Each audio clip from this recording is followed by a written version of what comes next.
আসসালামু আলাইকুম। আজকে ভিডিওটার যে কথাগুলো নিয়ে আসলাম, সবাই জানেন বাংলাদেশ না হল বিশ্বের ভিতরে এটা নিয়ে সমালোচনার ঝড় বইতেছে। তো আজকে কথাটি বলতেছি এই কারণে, হিন্দু, বৌদ্ধ, খ্রিস্টান, মুসলমান, বৌদ্ধর মধ্যে হিন্দুরা যারা আছে, ঠিক আছে, বৌদ্ধ খ্রিস্টান যারা আর হিন্দু যারা, সবাই তো মানুষ। এর আগে আমি একটা ভিডিও করছিলাম এই কথাটা বলেই, সবাই কিন্তু আমরা মানুষ। কিন্তু আজকে দেখেন খ্রিস্টান যারা আছে, একটা ভিডিও মার্কেটের সোশ্যাল মিডিয়ায় দৌড়াইতেছে। ভদ্রলোক কিন্তু খ্রিস্টান হইল, উনি কিন্তু একটা কথাই বলছে যে মুসলমান মরার আগ পর্যন্ত আল্লাহ পাক এটাই ডাকবে। ঠিক আছে, ওনার কথা ঠিক আছে, বাস্তব কথা। খ্রিস্টান যারা আছে তাদের কথাই বলবে, কিন্তু যারা হিন্দু আছেন তারা কাকে ডাকবেন? তারা ভগবানকে খুঁজে পাবে না। ভগবানকে কার কাছে যাবেন? এই কথাটা উনি প্রশ্ন করছে। তো এখন আমার প্রশ্ন হলো যে আমরা বাংলাদেশের নাগরিক যারা আছি, গতকালকে দেখলাম ইন্ডিয়াতে সোশ্যাল মিডিয়ায় অনেকটা দরবার চলতেছে। আর এক ভদ্র মহিলা, এক দিদি বলতেছে যে বাংলাদেশে পেঁয়াজ চিনি না দিলে বাংলাদেশ চলতে পারবে না। তবে একটা প্রশ্ন কি, ভারত কি আমাদের কি টাকা ছাড়া দেয়? আমরা কি টাকা দিয়ে আনি না?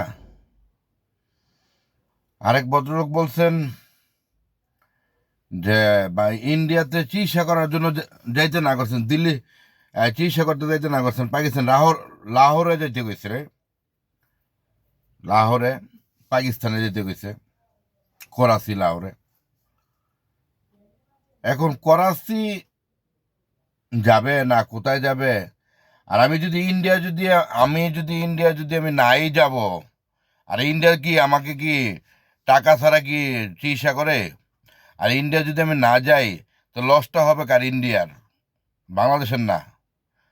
বাংলাদেশ ছোট্ট একটা রাষ্ট্র, আপনার থেকে তো আর করতেছে না। কিন্তু মেন কথা হলো কি, আমরা সাধারণ নাগরিকই, আমরা আমরা যে বাংলাদেশের যারা আছি, তারা যদি সচেতন হয় তাহলে এইগুলা কথা বলার স্কুল। কিন্তু তাদেরও কথা ঠিক আছে, কেননা 16 বছর রাজনীতিতে দেখা গেছে যে কেউ তো কিছু বলে নেই। 16 বছর তো ভারত তো করে গেছে। তো এই কারণে আজকে মনে করেন তারা যেমনি ইচ্ছা এমনি বলতেছে।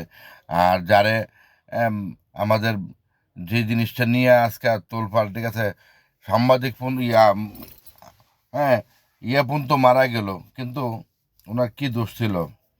আর সে কে? সে পতাকার অবনা করছে, পতাকারে লাঞ্ছিত করছে, পতাকার করছে, কিন্তু তারে কোর্ট শাস্তি দিছে। তো ভারতের তো মাথা মাথা ব্যথা আমি কিন্তু বুঝলাম না। আর বাংলাদেশে বর্তমানে, ঠিক আছে, যে অবস্থা চলতেছে, যে ওই যে পাহাড়ের থেকে শুরু করে উপজাতি যারা আছে, কিছুদিন হেরা করলো কতক্ষণ। এখন আমরা যদি সচেতন হই, আমরা নাগরিকটা যদি সচেতন হই, তাহলে কিন্তু এটা কিন্তু কেউ কিন্তু আগাইতে পারবে না। এখন মাঝে মধ্যে আমার কিছু কথা মনে হয় যে যখন কি বলবো, এটা তো ওই সেভেন স্টার জিনিসটা ভারতে ভালো বোঝে, ঠিক আছে। আর সেভেন স্টার কেমনে কি করতে হয়, ঠিক আছে, একমাত্র বাংলাদেশে ওই যে বিএনপির স্বরাষ্ট্রমন্ত্রী, সেই ভালো বোঝে। তো এই জন্য বললাম যে আমরা সাধারণ মানুষ শান্তির জিনিসটা তারা, বাংলাদেশে একটা শান্তি শৃঙ্খলা থাকুক, এটা কেউ চায় না। আমাদের পার্শ্ববর্তী দেশ ভারত, এটা তারা সহ্য করতে পারে না, যার জন্য তারা উল্টাপাল্টা বলতেছে। মুসলমান, আমরা তো হিন্দুদেরকে ভাই হিসেবে মনে করি, কিন্তু তারা আমাদেরকে ভাই মনে করে না, তারা মনে করে শত্রু। তো ইনশাল্লাহ সবাই ভালো থাকবেন, ভিডিওটা অবশ্যই শেয়ার করে দেবেন।